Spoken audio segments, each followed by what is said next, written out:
Assalamualaikum warahmatullahi wabarakatuh. Oke, pada video kali ini kita akan mencoba praktek tentang materi Internet Gateway dan DHCP server.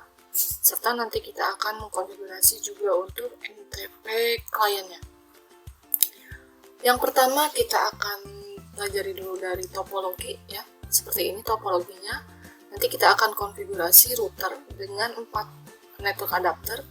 Yang satu untuk connect ke internet, yang kedua untuk ke klien yang pertama, yang ketiga untuk ke klien yang kedua, dan yang keempat untuk akses ke Windows pada komputer host. IP address-nya sudah ditentukan untuk Ether 2, untuk Ether 3, dan Ether 4. Oke, kita buat saja persiapannya untuk routernya dulu. Kita beri nama router mikrotik, kemudian RAM-nya kita bisa naikkan sedikit atau bisa yang standar. Kemudian kita masukkan di sini untuk hard disk-nya yang VDI.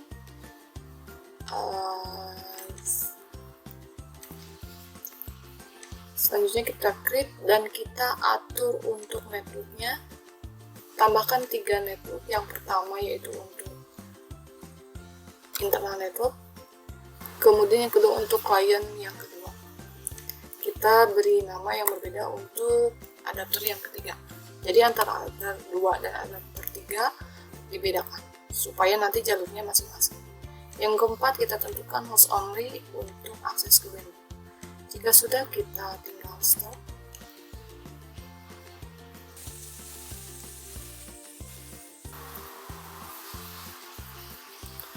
Jika sudah seperti ini kita tinggal login menggunakan username admin, passwordnya kosong. Dan kita pilih no saja untuk lisensinya.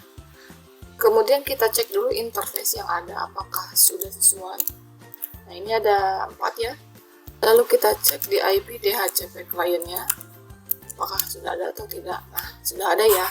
Namun pada realnya jika kita mengkonfigurasi pada perangkat asli ini tidak akan ada. Jadi kita hapus saja supaya nanti jika teman-teman config di perangkat asli bisa ya. Kita akan hapus karena di sini ada 1 di mana indeksnya ada 0, kita masukkan dan kita cek lagi IP DHCP client print. Oke, sudah tidak ada. Selanjutnya kita akan konfigurasi di jaringan WAN-nya. Oke, yang pertama itu karena kita terkoneksi dengan internet, maka kita akan mengatur IP DHCP kliennya dulu. Perintahnya IP DHCP client add, kemudian interface-nya kemana, mana yang terhubung langsung ke internet adalah Ether 1, kemudian aktifkan dengan perintah disable node. Kita cek IP DHCP client print, sudah ada, ini IP address-nya. Saat kita mengaktifkan IP DHCP client, ada 3 poin yang akan ditambahkan secara otomatis. Yang pertama adalah IP address. Kita cek IP address-nya, IP address print. Nah, terlihat IP address-nya sudah muncul sama saat kita menambahkan IP DHCP client dan interface juga sama. Kemudian IP DNS print. Nah, terlihat di sini dynamic server-nya sudah muncul, namun di bagian allow remote request masih nol. Kita perlu mengaktifkan di allow remote request-nya. Kenapa? Karena dengan mengaktifkan bagian ini kita akan memfungsikan DNS pada routernya. Nanti routernya bisa menjadi DNS mini. Oke, perintahnya adalah IP DNS set allow remote request-nya kita aktifkan, kemudian yes dan enter. Kita cek lagi IP DNS print, sudah yes. Oke, selanjutnya kita cek untuk poin yang ketiga saat kita menambahkan DHCP client adalah gateway ada di IP route print. Nah, di sini gateway-nya sudah tambah, sudah ada. Di sini gateway-nya sudah ada. Oke. Selanjutnya kita cek koneksi dari routernya apakah sudah terkoneksi dengan internet. Kita ping saja ke google.com.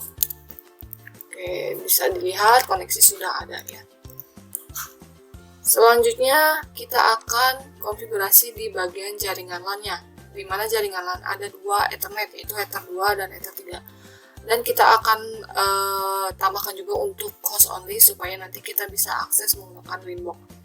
Jadi Ether 2, Ether 3, Ether 4 kita akan koneksikan dan kita konfigurasikan. Oke, kita tambahkan IP address untuk Ether yang kedua. Bisa kita cek di topologinya ya, IP address-nya diingat-ingat. Tambahkan 192.168.10.1/24, interface-nya Ether 2. Kemudian tambahkan untuk yang selanjutnya IP address 192.168.20.1/24, interface-nya Ether 3. Lalu untuk Ether 4 tambahkan 10.10.10.1/24, interface-nya Ether 4. Kita cek IP address-nya. Oke. Sudah ada. Selanjutnya kita akan mengatur IP DHCP client supaya klien-klien yang ada di bawahnya mendapatkan IP secara otomatis. Kita tidak perlu lagi ngatur secara manual. Perintahnya sangat gampang, IP DHCP server setup. Tentukan interface-nya untuk yang pertama Ether 2. Untuk selanjutnya kita tidak mengatur settingan lagi, standar saja. Lalu buat lagi untuk DHCP server yang kedua, yaitu Ether 3. Lalu buat lagi IP DHCP server yang ketiga untuk Ether 4. Ether 4. Oke, kita bisa cek IP DHCP server prim. Sudah ada. Oke. Lalu kita akan melakukan pengecekan terhadap ke host dulu ya, supaya nanti kita bisa akses ke Winbox. Kita klik kanan di bagian networknya, cek adapter option, kemudian bagian VirtualBox host only-nya kita cek apakah IP-nya sudah dapat. Oh, sini kita bisa lihat di bagian IP address versi 4-nya 10.10.10.2, berarti dia sudah mendapatkan IP address. Kita bisa akses menggunakan Winbox. Oke, Winbox-nya sudah kita siapkan. Nah, terlihat saat kita membuka Winbox sudah terdeteksi perangkatnya. Kita bisa login menggunakan MAC address-nya, loginnya admin, password-nya kosong, dan kita konekkan. Nah, seperti ini kita bisa lihat IP address yang sudah kita tambahkan di sini ada ya. Kita bisa udutkan dulu. Kemudian IP DHCP servernya juga kita bisa cek ya. Saat kita menambahkan IP DHCP server, otomatis terbentuk juga sebuah pool di IP pool. Nah, ini untuk yang pertama, kedua, dan seterusnya. Oke, selanjutnya kita akan menambahkan untuk kliennya. Yang pertama kita akan tambahkan ke klien Linux Mint. Yang pertama kita buat persiapannya di sini. Misalkan kita beri nama Linux Mint 1, kemudian RAM-nya 1 GB. Ini tidak ada yang diatur lagi, di next saja. Harddisknya juga 10 GB. Kita atur networknya saja, karena di topologi dia menggunakan internal network yang pertama. Kita atur ke internal network.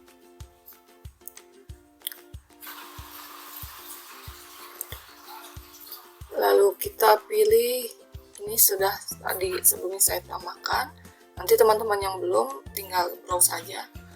Ini yang pertama kita tentukan yang XFCE.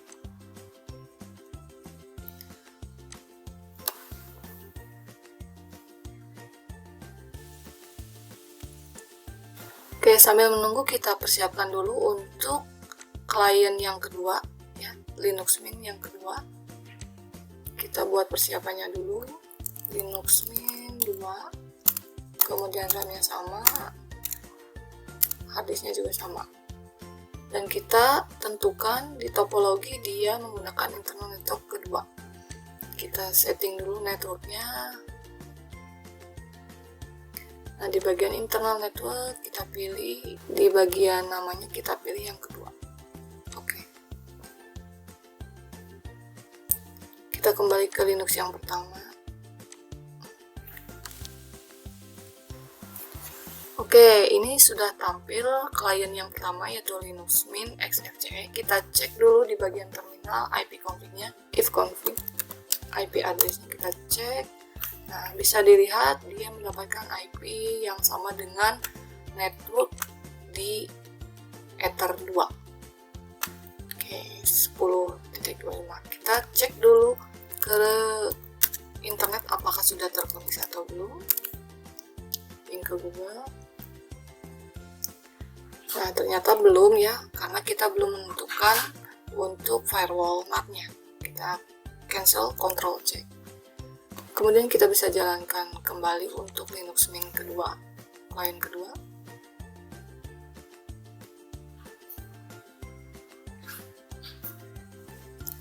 Untuk disknya kita arahkan ke mat ya. Nanti teman-teman arahkan ke mat ataupun yang SFC juga boleh, nggak apa-apa. Namun kali ini saya ingin memberikan perbedaan sedikit.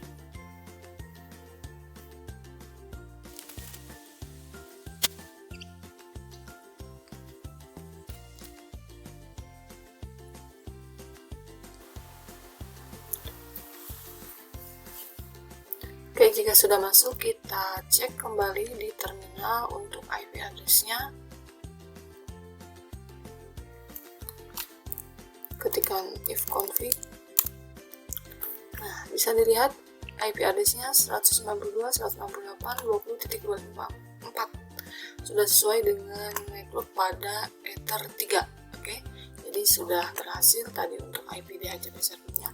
Kita ping juga ke internet supaya memastikan apakah terkoneksi atau belum. Ternyata belum ya. Kita setting dulu. Nah, di sini kliennya belum terkoneksi semua ke internet. Sekarang tugas kita adalah mengkoneksikan supaya klien terkoneksi ke internet dengan mengatur konfigurasi firewall NAT-nya. Kita bisa tambahkan, kita menggunakan Windows ya. Kita bisa tambahkan untuk IP firewall-nya di bagian IP firewall, kemudian NAT, kita tambahkan chain-nya adalah SNC NAT, kemudian out interface-nya adalah Ether 1 karena di topologinya yang terkoneksi ke internet adalah Ether 1. Kemudian action-nya adalah masquerade. Ini adalah action yang digunakan untuk gateway internet, wajib ya. Jika sudah, silakan kita cek kembali di bagian kliennya. Harusnya sudah terkoneksi. Kita ping untuk klien yang satu juga. Oke, bisa dilihat ya, koneksinya sudah ada semua sepertinya. Untuk yang kedua sudah terkoneksi. Kita lihat yang klien yang pertama. Oke, semuanya sudah ada ya. Jika sudah seperti ini, berarti konfigurasi internet gateway sudah berhasil. Oke, selanjutnya kita akan mengkonfigurasikan untuk NTP kliennya. Kenapa kita harus mengkonfigurasi NTP klien? Karena di perangkat routernya kemungkinan waktu yang ada itu belum sesuai dengan waktu realnya. Jadi istilahnya belum sesuai dengan waktu dunia. Oke, kita tambahkan waktunya di bagian dashboard, kita add time. Nah, bisa lihat waktunya. Untuk saat ini waktunya yang saya sudah sesuai, namun bagi teman-teman yang misalkan belum sesuai, biasanya untuk pertama kali itu belum sesuai. Lalu kita setting di sistem SNTP client, checklist enable. Untuk NTP server yang pertama kita bisa masukkan untuk lokal yang Indonesia, id.pool.ntp.org. Kemudian yang kedua kita masukkan, misalkan saya akan menggunakan yang asia.pool.ntp.org. Kita apply. Nah, jika sudah muncul semuanya, kita tinggal OK. Dan kita setting juga di bagian clock-nya, sistem clock, dan atur untuk time zone-nya. Asia Jakarta, pilih di bagian agak bawah. Nah, ini Asia Jakarta, kemudian OK. Jika sudah sesuai, berarti konfigurasi NTPK-nya sudah selesai. Oke. Itu saja untuk video pembelajaran kali ini. Nanti teman-teman silahkan dicoba. Barangkali ada di antara teman-teman yang sebaiknya tidak cukup untuk menjalankan 2 klien, nggak apa-apa. Nanti teman-teman bisa mencoba untuk 1 klien saja. Kenapa kali ini saya menggunakan 2 klien? Karena nanti kita akan mengatur Untuk konfigurasi firewall dibutuhkan 2 klien. Oke, terima kasih untuk perhatiannya. Video kali ini saya kira cukupkan. Kita ketemu lagi di video selanjutnya. Assalamualaikum warahmatullahi wabarakatuh.